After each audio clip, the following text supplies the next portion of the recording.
Hi everybody, welcome back to my virtual health channel. My name is Dr. Maria Kish. I'm a chiropractor and I am a minister. So today I wanted to share some information, and if anyone is interested, I will put the information in the description box below to contact me, because today we're going to talk about epigenetics and how it affects your health, what it is and how it affects your health, how it involves the thinking of the mind, and then of course I'll provide a solution to affect the epigenetics that are going on in your body, that after I explain it, you'll want to, I'm sure, start changing your brain and then start having more control over your biology. So it'll be a 2-part or maybe 3-part series. But let's get started, okay? So the first thing I want to do is I want to talk about epigenetics. And most people have heard of it, and what it means is above the genes. So epigenetics is in regards to genetics, what your DNA is, the color of your eyes, the color of your skin. It's the identity of the human being, and it's specific.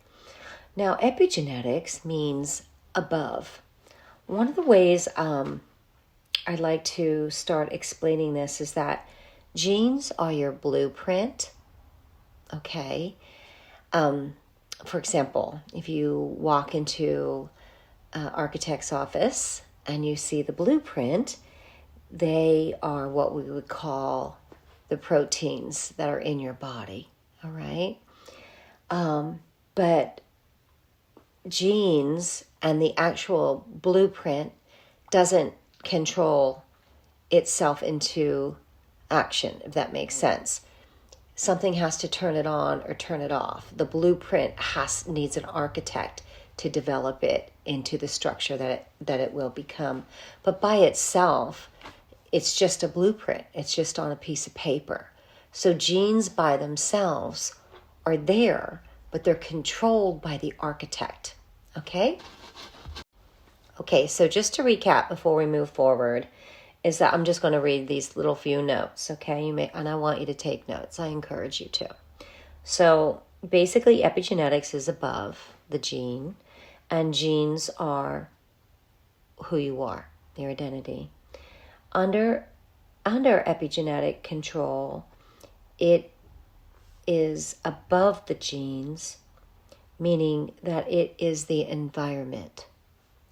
Genes do not control themselves, but are controlled by the environment, okay, that you live in. Genes are just blueprints. They are made of building blocks, which are protein, but genes cannot turn themselves on and off. Like a blueprint on a piece of paper, they need an architect which we call the consciousness, to bring it into creation. Otherwise, it just sits there and nothing's affecting it. All right, so we have about 50 trillion cells in our body. All right, and I like to think of us as a petri dish. Now, we get information that runs through our body, and the information is carried through the blood, okay? And the blood receives signals from our environment that actually starts communicating, meaning we have chemicals of stress, we have happy chemicals to let our body know, oh, we are in safe place, or oh, we need to be alarmed right now, okay? So the blood carries our hormones and the chemicals that we release after going through the brain to say, oh, I'm happy. Oh, I'm in a very dangerous situation right now. So whatever the information is, the brain delivers the chemicals to communicate to the body what to do. Vasodilate, vasoconstrict. You've heard of sympathetic and parasympathetic. The next thing I want to talk about is, how does the brain work? Well, that's when we start talking about our mind. Okay?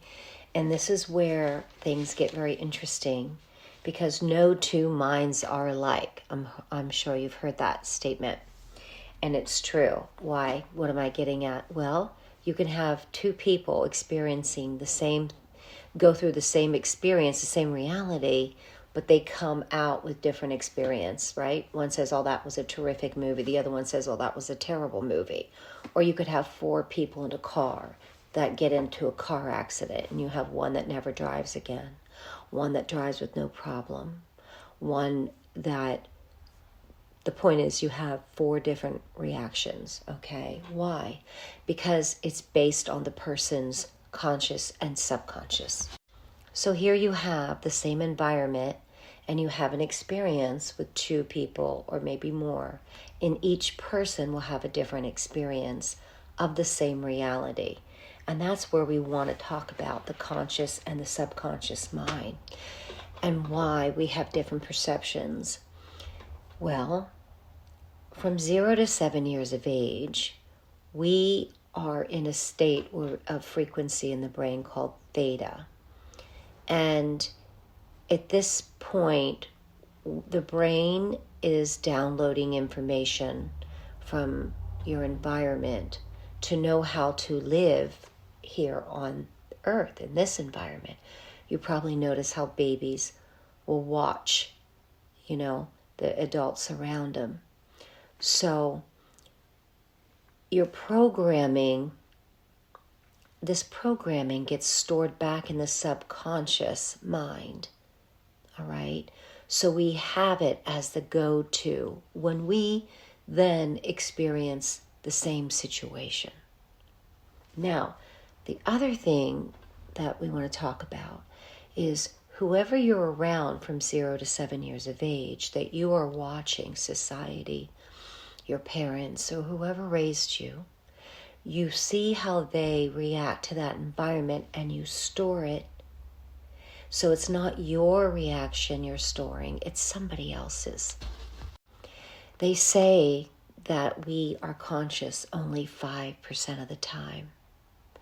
And remember, if something happens, then you think about it. While you're thinking about it, the conscious mind is thinking, but the subconscious mind will take over. An example would be you getting in your car and you're driving home from work. The next thing you know, you're in your driveway. When we talk about the mind and the brain, the mind will give reactions about what's happening in your environment, and that will send the signals of the hormone, into the blood. I'm happy, I'm sad. That goes through the brain, and then that goes through the body. So this is kind of where the placebo effect can come in, right? And your belief system. But the important thing here I want to point out is how we've been programmed 95% of the time by somebody else, because it's the way the brain develops from ages 0 to 7. When we talk about our brain after the age of 7, it's basically a bunch of pictures with stored information on a file. And I'm going to go into the second part of this. So the second part of it is going to talk about what's in your file, where did it come from ages 0 to 7, and how those 3 or 4 people or 2 people from the same experience have a different reality and why. But then also what happens with the hormones in your blood that then go to the rest of your body, either creating balance or imbalance, creating symptoms over time or not, because it's the perception of how you're seeing the world. It's very interesting. So this is the end of part 1, and I'll see you at part 2. Thank you.